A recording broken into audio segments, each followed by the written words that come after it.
Welcome back, guys. Winter here with another ladder map breakdown. This time we're on Ulrena, the final two-player map in the current ladder map season.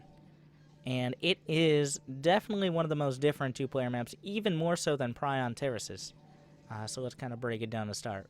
Starting out, you have your singular ramp defending your first base, and then right down your ramp is a relatively open second base.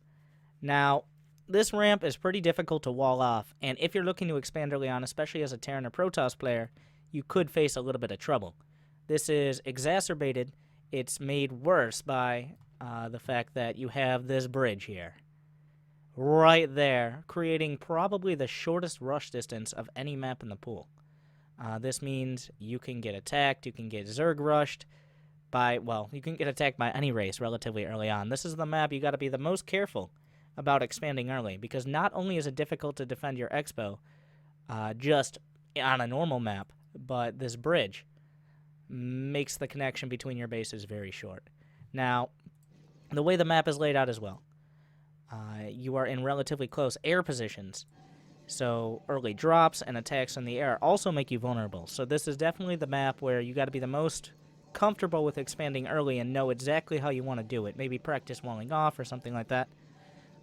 And now, spanning the air distance between here is a gold base, which every once in a while a Terran player or maybe a Protoss player with a War Prism will try to take. I've even seen and tried myself dropping a drone on the gold base to take it, but it's relatively uncommon to see that.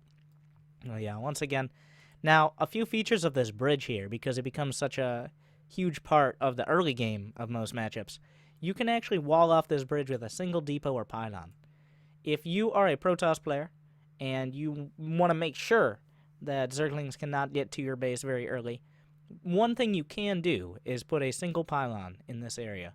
Now, that won't prevent Zerglings completely from going around. There are two options.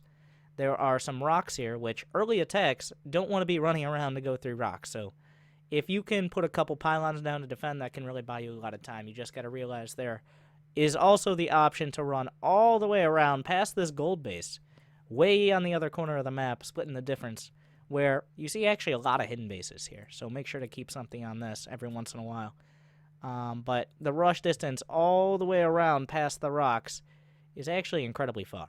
So if you can lock down this bridge, if you can create some sort of wall, like a pylon or two with pylon overcharge will stop Zerglings, it will not stop probably the most common Zerg build in this map. This is, I detail this because it's Zerg versus Terran and Zerg versus Protoss, sometimes even Zerg versus Zerg. But the early 2-base or early 3-base Roach Ravager all in. Now, this is an attack that can hit sometime between, like, say, 3 and 6 minutes, depending on how many bases they took. But it can hit with a lot of strength early on. If you try to expand too early and they hit you with 4 or 5 Ravagers and a bunch of Speedlings, it's going to be very difficult to defend. If you expand later on and they've actually taken the liberty of having a large economy, it can be difficult to defend. So constant scouting and trying to get an idea of whether your opponent is taking a third base or something like that. As for a matchup like Terran versus Protoss, of course, early drops are pretty impactful. Both races have a strong advantage when sitting outside of something like this where they can get a concave or some sort of defender's advantage. So you don't usually see too many ground attacks in that area just because both races don't really have enough units to come through early on in the TVP matchup. In the mirror matchups, it can get interesting. You see a lot more Stargate play than usual in PvP. You see the early drops and Banshees and stuff like that in TVT. You see sometimes just Lingbane, but there's actually a pretty large split of things in ZVZ. But moving on to the third base, it's relatively easily defensible because you can probably lock down the bridge by the time you're taking a third base. The real danger is coming from this rock area, so you got to be careful for that. And then it's actually pretty rare to see more than a third base taken that quickly on this map, but you get a few more bases that become increasingly far away from your opponent and also from your main.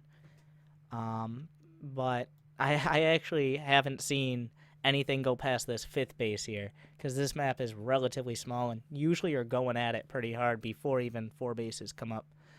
So keep that in mind. But a pretty interesting map.